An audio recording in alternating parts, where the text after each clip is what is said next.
जनता मार के ना थोड़ा मार के रद्द कर देगी, छोड़ देगी। तो चुपके से इधर से जुना करते हैं भाग गया पाकिस्तान।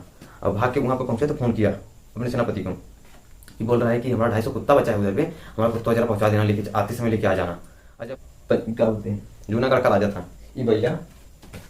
जूनागढ़ का राजा जो था बैला बकलोल था, इतना बकलोल था बैला की इसको कुत्ता पालने का शौक था। ये कुत्ता पालता था खाली, इसको कुत्ता पालने का शौक था। इसके पास आए, बोले सरदार पटेल बोले कि देखिए क्या बोलते हो कि आप भाग। हर सिंह बोल रहा अपन देश रहते हो और पकुला निशानी रहते हो, हमारा झंडा का निशानी पकुला रहता है, ऐसे उड़ने लगा मारा बकुला। अब झंडा की निशानी मारा बकुला ऐसे उड़ने लगा फड़फड़ फड़फड़ करके। तो ये बैला बोल रहा है कि हमारा भी जो है जस्ट अभी अभी जिन्ना से बात हुआ है कि जिन्ना बोला है कि पाकिस्तान में आना है हमें। तो ये बैला को इतना नहीं समझ में आ रहा था कि इधर का कक्ष का एरिया। तो सरदार पटेल ने रिफरेंडम करा लिया जनता से जन संग्रह करा लिया कि मतलब आप किधर रहना चाहते हो, भारत या पाकिस्तान में। तो यहाँ की जो जनता थी हिंदू थी, जनता हिंदू थी, राजा मुस्लिम था। इसका ठीक उल्टा, इधर राजा हिंदू था, जनता मुस्लिम थी जम्मू कश्मीर में। तो जनता ने कह दिया कि हम भारत में रहना चाहेंगे। तो रिफरेंडम पेज ऐसा दिखा दिया उनको, ऐसा लेके गए दिखा दिए पेज। फिर वो जय हिंद जय हिंद। आज हम पॉलिटी का भाग 1 देखेंगे। भाग 1 का नाम है संघ और राज्य क्षेत्र। संघ का राज्य क्षेत्र कितना है ये देखेंगे। आर्टिकल 1 में यहाँ कहा गया है कि संघ यूनियन भारत राज्यों का संघ होगा। इसमें वर्तमान में 28 राज्य 8 यूनियन टेरिटरी, यानी कि 28 राज्य होंगे, 8 है केंद्र शासित प्रदेश। और आर्टिकल 2 में कहा गया है कि संसद को इतना अधिकार है कि वह किसी भी विदेशी राज्य को 2/3 बहुमत से भारत में मिला सकती है बिना राष्ट्रपति के अनुमति के, बिना पूछे। और फिर 3 में कहा गया परिवर्तन, भारत के किसी भी राज्य को संसद को इतना अधिकार है, इतना पावर है कि वह किसी भी राज्य को कहीं से भी तोड़कर किसी भी दूसरे राज्य को दे सकती है। भारत का या तो किसी राज्य का नाम बदल सकती है संसद, किसी राज्य की सीमा क्षेत्र भी बदल सकती है। और आर्टिकल 4 में यह कहा गया है कि संसद जब भी 2 और 3 आर्टिकल 2, 3 का प्रयोग करेगी तो वह 368 के बाहर रखा गया है। यह राष्ट्रपति के लिए एक स्पेशल है आर्टिकल बनाया गया, राष्ट्रपति के लिए एक स्पेशल आर्टिकल बनाया है, जिसमें कि संसद के सारे कार्यों को इसमें 368 में रखने के बाद कोई भी कार्य जो होगा वह राष्ट्रपति के बिना अनुमति के वह आगे नहीं बढ़ेगा और रुक जाएगा। इसलिए ऐसा कहा गया है कि आर्टिकल 4 में बताया गया है कि आर्टिकल जब भी 2, 3 का प्रयोग होगा या 368 के बाहर रखा गया है, इसमें राष्ट्रपति हस्तक्षेप नहीं करेगा। मतलब इतनी सारी बातों को घुमा के मतलब कहाँ कहाँ लिखेगा कि यहाँ पे भी संसद का, जब भी यहाँ पे संसद यह नहीं बताया कि आर्टिकल 1 में भी संसद, आर्टिकल 1 में भी राष्ट्रपति हस्तक्षेप नहीं कर सकते, आर्टिकल 2 में भी हस्तक्षेप नहीं कर सकते, 3 में भी नहीं कर सकते। कितनी जगह लिखेगा, इससे अच्छा एक ऐसा बना दिया है कि आर्टिकल जब भी 2, 3 का प्रयोग होगा, यदि यह दूसरा हो तो 368 के बाहर रखा गया है, ऐसा बताया गया है कि रखा गया है। और इसमें यह बताया गया है यूनियन में 28 राज्य जो अनुसूची करके जोड़ दिया गया है, किस राज्य की कितनी सीमा है, किस राज्य का कितना क्षेत्रफल है, किस किस राज्य से किसकी सीमा रखती है, यह देखने के लिए आप अनुसूची 1 में जा सकते हैं। इसके पहले के क्लास में हमने आपको बता दिया है कि अनुसूची की क्लास में, जिसमें अनुसूची 1 में यह बताया गया है कि यूनियन में कितने राज्य होंगे, कितने यूनियन टेरिटरी हैं वर्तमान में। एक बार बैक में आके देख लेते हैं कि आज के समय में जो 28 राज्य हैं, ये 28 राज्य जो बना है और 8 यूनियन टेरिटरी है, यह 1947 में यह कैसा था। तो उस समय जो है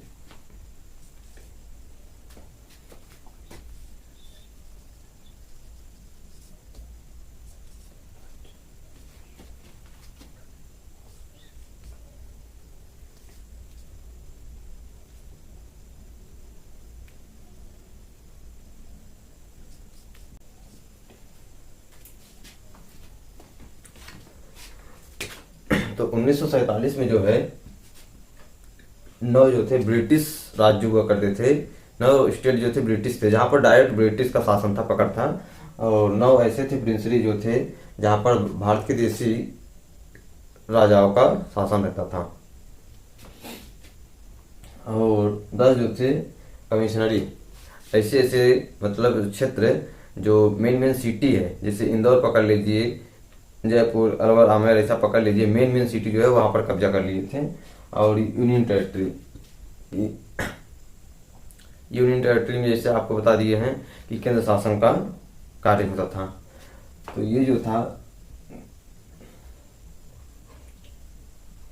नौ जो था इनका डाइट जो बनाया गया था, तो उस समय क्या हुआ, लॉर्ड डलहौजी जब आया था, लॉर्ड डलहौजी ऐसा नियम बना दिया, इतना खचरा था ये कि ऐसा नियम बना दिया कि राज्य हड़प नीति बना दिया। राज्य हड़प नीति में ऐसा किया कि जिसकी कोई मजबूरी देखता था, मजबूरी के हिसाब से वह नियम बनाते चला जाता था। तो इसने इधर घूम के गया, तो ये सिक्किम में गया घूमने, तो बोल रहा है कि तुम लोग हम लोगों से इज्जत से बात नहीं करता, इसलिए तुम्हारा जो है ये हमारा हो जाएगा। बिना मतलब कुछ भी करते रहता था। ये बिहार के कुंवर सिंह थे, उनको बोल रहा है तुम ठीक से जमींदारी नहीं कर रहे हो, तुम्हारी जमींदारी हमारा हो जाएगा। और यहाँ पे लखनऊ में बेगम हजरत महल, उनको बोल रहा है कि उनको क्या बोल रहा है कि तुम्हारा बड़ा ठीक से शासन नहीं कर रहा है, इसलिए ये हमारा हो जाएगा। अब इतना बिना मतलब कुछ भी बनाते रहता था, किसी कोई मजबूरी देखता था, बुढ़ऊ यानी उनके पति को बोल रहा है कि आपका पति जो बुढ़ऊ ठीक से शासन नहीं कर रहा है, इसलिए यह लखनऊ हमारा हो जाएगा। ऐसा कब्जा करते चलते जाता था। तो ऐसे ऐसे करके इन लोगों ने 9 स्टेट हड़प लिए थे, राज्य हड़प नीति बनाया था ये। फिर इसके बाद जो है इसने झांसी पर कब्जा कर लिया बिना मतलब। झांसी की रानी जो थी, क्या झांसी की रानी, उनके पति जो गंगाधर राव तिलक की, उनके शादी के 2 साल बाद मृत्यु हो गई थी। तो झांसी की रानी जो थी वो एक बच्चा बोल रही थी, डलहौजिया बोल रहा है मैं उसको राजा ही नहीं बनाऊंगा, घोषित करूंगा। अजब हाल है, दूसरे के राज्य में बोल रहा है मैं इसको राजा ही नहीं घोषित करूंगा, मानूंगा। तो ऐसे ऐसे कुछ भी सब नियम बनाते रहता था, कुछ भी चलते रहता था इन लोग का। तो उस समय क्या हुआ 1857 में, 1857 की क्रांति में ऐसा कुछ आया, अंग्रेज सबको ऐसा मारा, भारतीय सब कुछ काज के रद्द कर दिया। जब इंग्लैंड की महारानी के पास उन लोग का शव गया, अंग्रेजों का, उजर का खरगोशवन का जब शव गया उनके पास, तो वो देखी बाप रे इतना खतरनाक पूछा है भारत वाला। तो बोली आज से हम लोग जो है नया नियम बनाएंगे, किसी नए राज्य को हड़पेंगे नहीं। तो उसने जो है कमिश्नरी स्टेट चालू कर दिया। कमिश्नरी स्टेट में क्या होता था कि कमिश्नर बैठता था, मेन सिटी पकड़ ली, जैसे इंदौर पकड़ लिया, सातारा पकड़ लिया, बीकानेर पकड़ लिया, जयपुर पकड़ लिया, ऐसे ऐसे मेन सिटी को 10 सिटी पकड़ लिया। उसमें क्या होता था, कमिश्नर बैठा देता था। जैसे कि मेन सिटी जो होती है वहाँ पर ही तो सारा बिजनेस होता है, सब लोग वहीं पे जाते हैं बिजनेस करने के लिए। इसलिए इन लोगों ने नई नीति बनाई, इसमें कहा कि कमिश्नर ने बोल रहा है कि इतना कुछ आया था कि बोल रहा है हम लोग कितने सीधे साधे हैं, देखिए हम लोग किसी नए राज्य को हड़प नहीं रहे, कब्जा नहीं कर रहे हैं। हमारी महारानी 1858 में कहा था कि हम किसी नए राज्य को हड़पेंगे नहीं कब्जा करेंगे, ना कब्जा करेंगे ना हड़पेंगे। हमने तो कुछ किया ही नहीं, यहाँ तो कमिश्नर का शासन है। अरे भाई कमिश्नर किसका, कमिश्नर तो तुम्हारा ही है ना, तुम्हारे यहाँ से ही जा रहा है, तुम ही नियुक्ति दे रहे हो, या कह रहे हो कि कमिश्नर जो जाएगा वो हमारे द्वारा जाएगा। और ये जो थे बी वाले, ये देसी राजा थे, देसी रियासत के 9 ऐसे थे, जिसमें हैदराबाद फेमस हुआ, और ये फेमस हुआ जूनागढ़, और इसमें हैदराबाद, जूनागढ़ और ये 3 ज़्यादा फेमस हुए।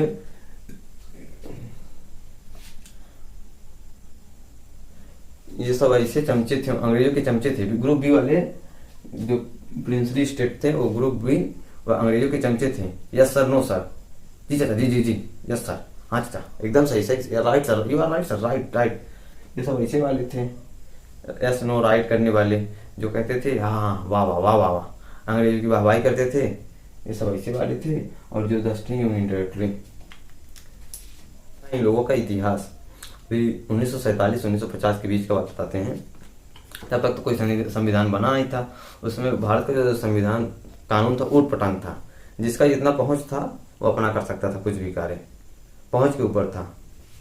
उसमें तो ना कोई राष्ट्रपति था इस देश का, खाली उन लोग के में शासन था, यानी जिसका इतना पहुंच था वो उतना, मतलब जिसकी लाठी उसकी भैंस, वो ऐसा कार्य चल रहा था भारत में। तो अंग्रेज जब जाने लगा तो ये सब इंग्लैंड के प्रधानमंत्री का ऊपर से दबाव था कि माउंटबेटन का यह कहना था कि उसके राजा का यह था, ब्रिटेन के राजा का यह कहना था कि भारत को जितना चाहो उतना तोड़ दो, जितना ज़्यादा तोड़ना चाहते हो तोड़ दो। तो उसने जो है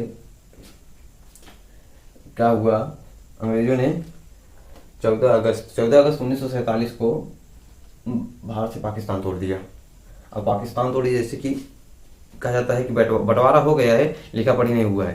तो 17 अगस्त 1947 को ऐसा आया रेड क्लिफ उजर का खरगोश इंग्लैंड से बुलाया था उस खरगोशवा को।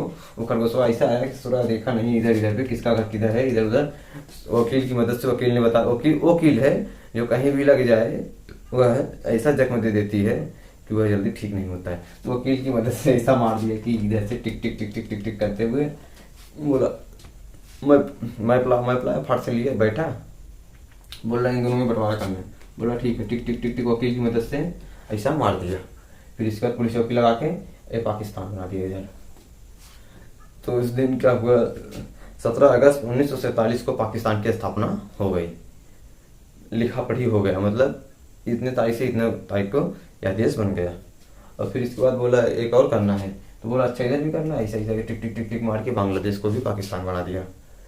अब इतना बनाने के बाद भारत में जो है 500 टोटल जो थी 565 रियासतें थी, इसमें से जो है 552 बची। 552 बची, 552 को अंग्रेजों ने जो क्या कहते हैं,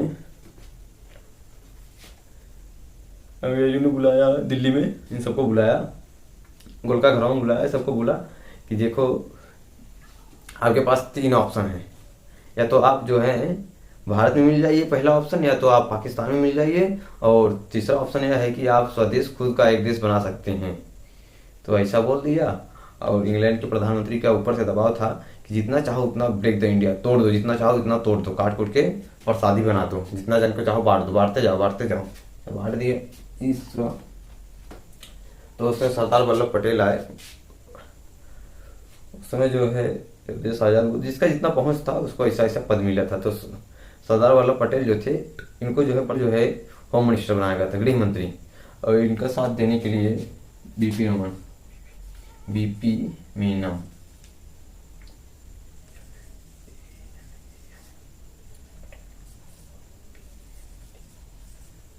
पटेल, सरदार पटेल बीपी मीनम। क्वेश्चन है पूछेगा कि राज्यों का एकीकरण करने के लिए सबसे ज्यादा किसका योगदान है, तो सरदार पटेल और बीपी मीनम का है। तो इन आए सरदार पटेल जब आए, एक पत्र लिखे, सबको बोले कि देखिए आपको जो है भारत में मिल जाना चाहिए, आपकी भलाई आप सबकी भलाई इसी में है कि आप सब भारत में मिल जाइए। लेकिन कुछ ऐसे राजा थे, खचरा थे, फसुरा, ये सब जो मिलने को तैयार ही नहीं थे। थोड़ा धमकाया डराया तो ये सब कुछ लोग साइन कर दिए। इसमें से थोड़ा नाटक किया सिंधिया परिवार महाराष्ट्र से, और इधर से राजस्थान के राजा जो थे। तो इन्हें कहा, इन लोगों ने कुछ एक शर्त रखी कि हम उस शर्त पर भारत में मिलेंगे कि हमारा धन दौलत खजाना जो है हमारे पास रहना चाहिए, हमारा महल। तो उन्होंने मान लिया कि ठीक है भाई, देखिए देश आज़ाद हुआ है, आपको महल ही चाहिए, महल दे सकते हैं, आपका धन दौलत दे सकते हैं, किंतु इससे ज़्यादा नहीं कि हम आपको एक राज्य ही दे दें, जैसे कि राजस्थान महाराष्ट्र इतना दे दें, उतना नहीं दे सकते हैं। आज भी देखिएगा कि ज्योतिराव सिंधिया का महाराष्ट्र में उनका जो है महल है, और उदयपुर के अभी भी राजा हैं, इधर की जो मतलब दिए थे उनके राजा हैं। आज भी उनका पर्सनल बचा हुआ है, सरकार नाम से छीन रही ना कुछ। तो उस समय क्या हुआ, इधर ये लोग मिल गए, एक नाटक कर रहा था आंध्र प्रदेश, जो हैदराबाद आज के समय में रूट के बना है, और यहाँ पर एक नाटक कर रहा था जूनागढ़ का, गुजरात का राजा, और एक यहाँ पर हरि सिंह। तो इधर जो क्या बोले, इन लोग के पास आए, इन लोग को बुलाए कि क्या बोलते हो, हरि सिंह को बोले क्या बोलते हो आप। हरि सिंह बोल रहा अपन देश रहते हो और बकुला निशानी रहते हो, हमारा झंडा का निशानी बकुला रहते हो, ऐसे उड़ने लगा, मारा बकुला, अब झंडा की निशानी मारा बकुला ऐसा उड़ने लगा फड़ करके। फिर इसके बाद सरदार पटेल जब बोले कि भाई देखो ये तो इतना उड़ रहा है, अजब किस्म का आदमी जो भविष्य नहीं देख सकता है, कैसे राजा इतना पकड़ो राजा। तो जो पंडित जवाहरलाल नेहरू थे, उसमें जिसकी जितना पकड़ थी वह प्रधानमंत्री के पद पर थे।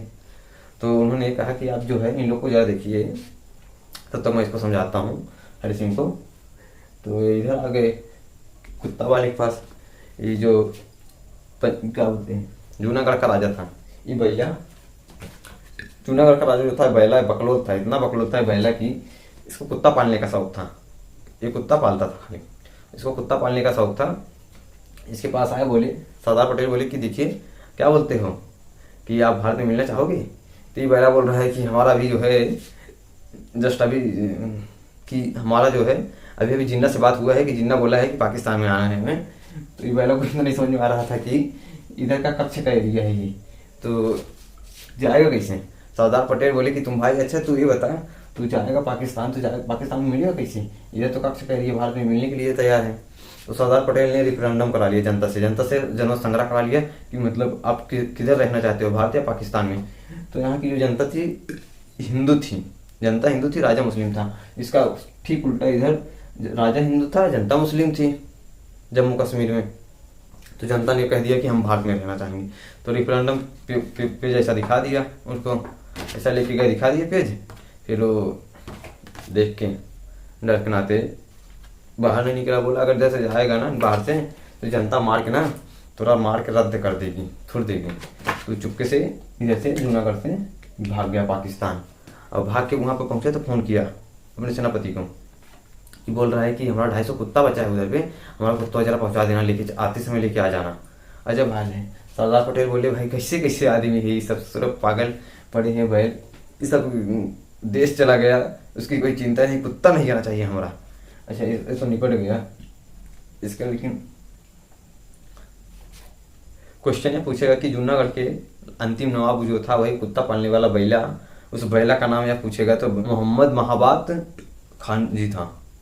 मोहम्मद महाबात खान जी, मोहम्मद महाबात खान जी, मोहम्मद महाबात खान जी था। यह गुजरात का राजा था। वो बैला जो कुत्ता वाला था पाकिस्तान भाग गया डर के।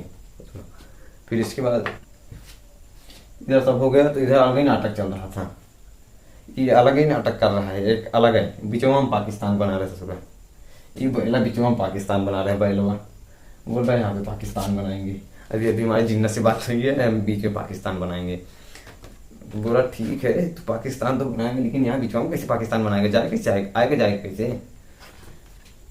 तो सरदार पटेल उसको धमका दिए, डरा धमका दिए। तो बोल रहा देखिए यदि आपको हैदराबाद लेना है तो आपको हमारे लाश पर से गुजरना पड़ेगा। तो बोले कौन सी बड़ी बात है, आप सो जाओ हम गुजर जाएंगे। बोला तो बड़ा खतरनाक आदमी है यार, तो सच में गुजर जाएगा ऐसा कह रहा है। और उस समय ऐसा बोला। और उसी समय की बात देखा जाए तो कोहिनूर हीरा जो है इसके यहाँ गोलकुंडा से ही निकला था, ये बैला के यहाँ से। ये बैला के यहाँ से मीर उस्मान अली खान के यहाँ से निकला था। ये मीर उस्मान अली खान जो था ये अंतिम वही नवाब था जिससे सरदार पटेल ने लथेरा था अच्छे से पकड़ के। तो जब सरदार पटेल ऐसा बोल दिए कि ठीक है हम आपके, यदि आप चाहते हो कि हम आपके लाश पर से गुजरे तो आप की इच्छा पूरी कर देंगे। तो ये ससुरा यूएनओ फोन कर दिया। 1945 में यूएनओ की स्थापना हो गई थी। यूएनओ फोन कर दिया। यूएनओ के संविधान को चार्टर्ड कहते हैं। चार्टर्ड का यह नियम है यदि कोई देश या अगर अपना स्वतंत्र डिसीजन लेना चाहता है तो वह ले सकता है, किंतु उस पर कोई दूसरा देश दबाव नहीं बनाएगा।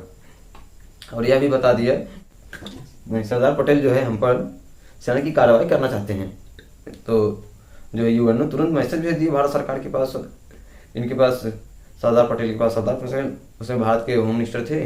तो इन्होंने कहा देखा कि सेना की कार्रवाई नहीं करना चाहिए, ऐसा क्या गया। तो उन्होंने सोचते सोचते बहुत देर तक बैठे थे, सोच रहे थे, दिमाग लगाया, बोले वर्दी उतारो सेना को बोले वर्दी उतारो और पुलिस की वर्दी पहनो और मार ससुरा को। इधर घुस के पीट दिया, खींच खाच के घुस के मार दिया। इधर सरेंडर कर दिया। उन्हें पता चला, बोल रहा है कि तुमको बोलते ना जी सेना में घुसाना, सेना घुसाना है ना।